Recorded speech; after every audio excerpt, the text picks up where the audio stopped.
میں ان حکمرانوں کو کہتا ہوں کہ بھائی دنیا میں یہ ایک حقیقت ہے، موت ایک حقیقت ہے،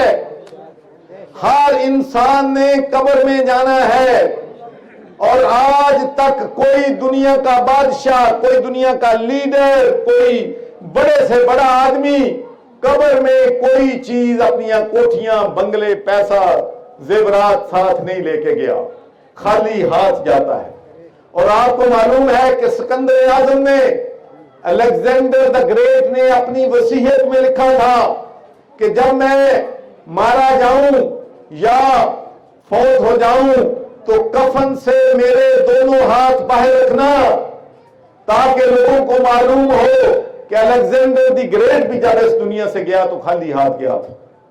سکندر جب گیا اس دنیا سے تو دونوں ہاتھ خالی تھے۔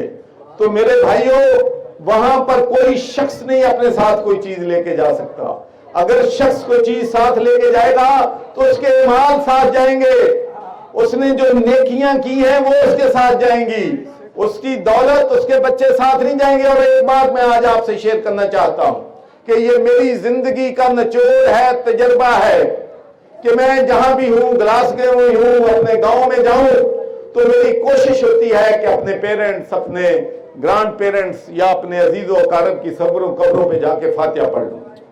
تو جب بھی میں کبھی موقع ملتا ہے گلاسگو جانے کا تو میں جاتا ہوں وہاں، اکثر میں جب وہاں تھا وہاں بھی جاتا ہوں۔ اور میں آپ کو یہ بات آج سچ بتا رہا ہوں کہ میں نے آج تک قبرستان میں دیکھے ہیں بہت کم، لیکن امیروں کے بچے، اشرافیہ کے بچے، بڑے لوگوں کے بچے میں نے قبرستان میں نہیں دیکھے۔ میں نے اگر بچے وہاں پر دیکھے ہیں تو غریبوں کے دیکھے ہیں، متوسط دردانوں کے دیکھے ہیں، جو